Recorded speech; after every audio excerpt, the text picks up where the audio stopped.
This morning we have Rick Tyler, who has preached here on a handful of occasions, but it's been a few years, so come on and knock the rust off, Rick.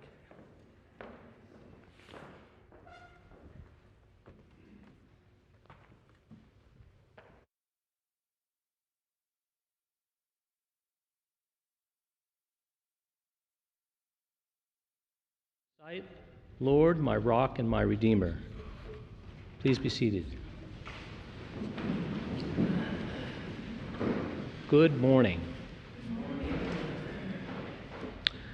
Ivan Fernandez Añana was, and still is today, a competitive cross-country runner. In December of 2017, Ivan was competing in a cross-country race in the Navarra region of his home country of Spain. Like most competitors, he knew who his competition was. For nearly the entire race, Ivan was running in second place. Throughout the race, he was able to close the gap between himself and the leader. But the front runner, aware of Ivan, was able to keep reestablishing the gap. And the race headed toward the finish line, located in a football stadium. Ivan realized that he was just not going to be able to close the gap and would place second. Then, inside the stadium, something remarkable happened. The leader, just 30 feet from the finish line, stopped. The crowd was yelling in Spanish, "Keep going, keep going." But Abel Mutai, a Kenyan, didn't speak Spanish, so he didn't understand what the crowd was trying to say to him. And because Abel stopped, Ivan was able to quickly close the gap, and he would be able to pass Abel. He'll cross the finish line, and he could win the race. Beating Abel would not be insignificant. Abel was a bronze medal winner at the London Olympics. Now, I don't know if Ivan prayed about winning the race or he asked for God's help in winning the race, but I do know this was his opportunity to win the race. He didn't take it. Instead, Ivan comes up behind Abel and using wild hand gestures was pointing to the actual finish line. Abel, realizing his error, ran across the finish line, closely followed by Ivan. When asked why he didn't take advantage of Abel's mistake, he said that he knew that Abel had won the race, and it wasn't the right thing to do. Even Ivan's coach said he would have passed Abel before he realized what happened, and that Ivan simply lacked the killer instinct. This story, I think, sticks because it is so seemingly out of order, it is so out of the ordinary that in a competition, someone would actually not take advantage of someone's confusion, but instead purposefully lose. At the same time, the story is just too short for a full-length feature film. Speaking of movies, is it just me? Maybe it is. But during some of the most epic movie scenes, I often find myself wondering, do these people ever have to use the bathroom? Sure, there are plenty of bathroom scenes. The most famous, of course, is Marion Crane. She's played by Janet Leigh, and she's attacked by Norman Bates, who's played by Anthony Perkins, in a hotel room, in the shower, in Psycho.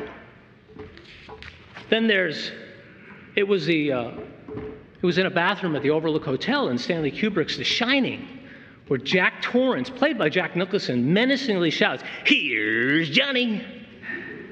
That was a bathroom? It was a bathroom. In fact, we have a fact checker, I see. There are two great bathroom scenes in Harry Potter, both in the girls' bathroom. One is in the Sorcerer's Stone where Harry defeats the troll, and the other is where Moaning Myrtle helps Harry discover the Chamber of Secrets. But I'm not really talking about that. I'm talking about, say, like the opening scene of The Sound of Music, where Maria, played by Julie Andrews, is singing in the German Alps near the Austrian border. There ain't no bathroom there. What's she gonna do when she gotta go? Or how about The Wizard of Oz?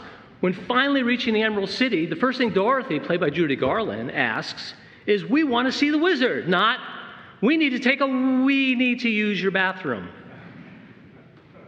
I mean the line, "I'll be back," would have been so much more believable if it had been followed by, I have to go to the bathroom. Just once, I would have liked to see Princess Leia pounding on the bathroom door of a Millennium Falcon. Chewie, are you still in there? Trust me, there is a need for Wookiee-specific bathrooms. Now, I know what you're thinking. I do. What about Vincent Vega, who's played by John Travolta in Pulp Fiction, right? He spent a lot of time on the toilet. And you'd be right, it's a good exception. And it was his constipation that was caused by his addiction that ultimately did him in. There's also, let's not forget, Austin Powers. Like I said, there are exceptions. And believe it or not, that brings us to our reading this morning. Because we find King Saul pursuing David in En-Gedi. But first, Saul needs to find a bathroom. He's over 50. Trust me, I know. Saul knows where all the bathrooms are. The translation of the euphemistic expression that comes in verse 3 in the Hebrew is cover his legs, or some read it cover his feet. And this phrase is still in dispute among biblical and Jewish scholars, even today. It's because the expression basically has two meanings.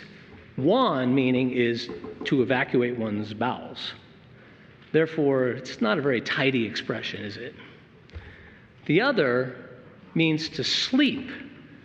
And there is a long explanation for this, but it relates to keeping oneself covered while sleeping. You should ask Noah about that. So, did Saul need to use the men's room, or did he just want to take a snooze in the heat of the day? And both arguments are valid. And you know what? In the end, it doesn't matter. But this phrase does not appear when David again approaches Saul, who is actually sleeping. So I chose that he had to go to the bathroom for this one reason, that phrase doesn't appear. And for the second reason, it fits, to me, Saul's personality type. Saul is someone who is paranoid and spends his days obsessing. He doesn't need a lot of sleep. He's fine with 5 hours. He doesn't take naps.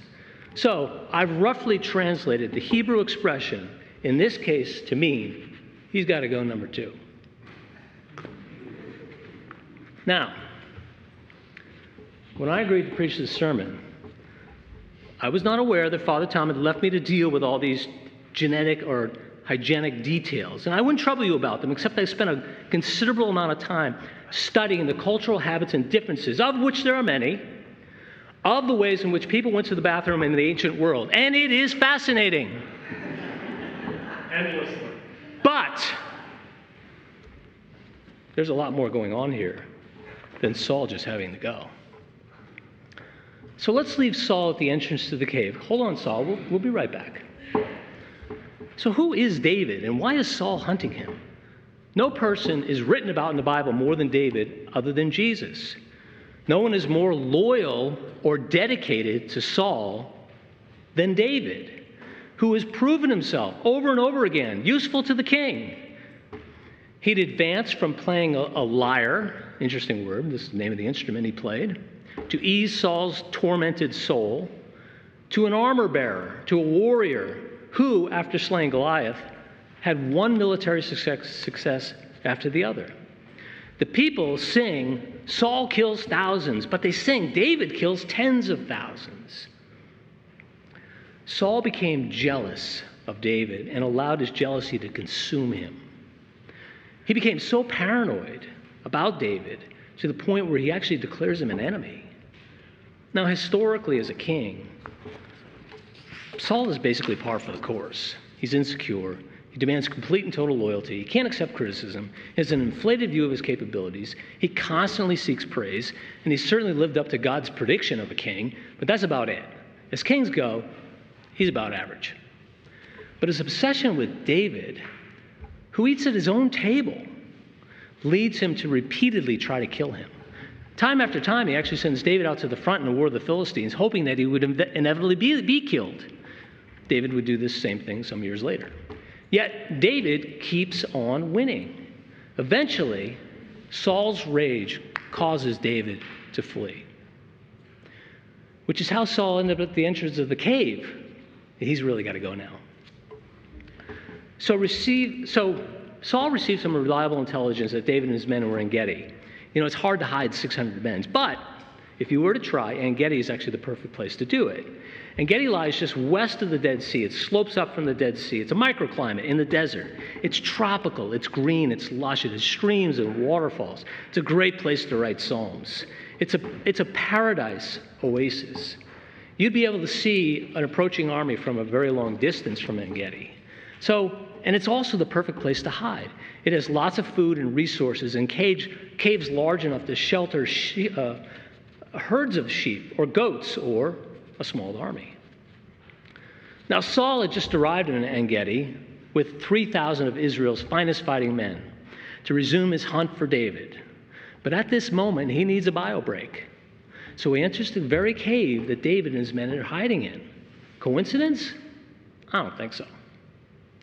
While Romans of all classes and sexes gathered socially on public toilets to gossip, Jewish kings felt the need for a little more privacy. I'm speculating that his bodyguards actually did go inside the cave and check it out, and before leaving Saul alone. But when you walk in from a cave from broad daylight, it is very difficult to see inside of a dark cave, and it would be very difficult to see anything beyond your immediate area, certainly not into the dark recesses of a dark cave.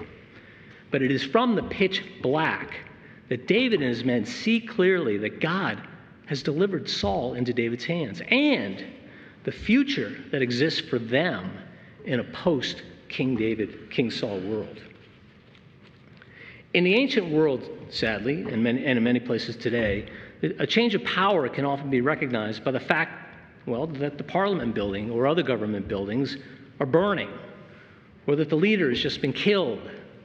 Haiti is just the most recent example. But David is going to do something completely different. He is not going to usher in a new government through violence. David knows that he's been anointed king, but he also knows that Saul has been anointed king and is king. David believes that if God promised that he would be king, he would be king. He does not try to use God's promise as a justification for taking the opportunity to kill Saul, who has made David's life completely miserable. This is God's deal, and God's deal alone. It is not up to David to be God. And you see, that's Saul's entire problem. Saul wants to be God. David wants to seek the will of God.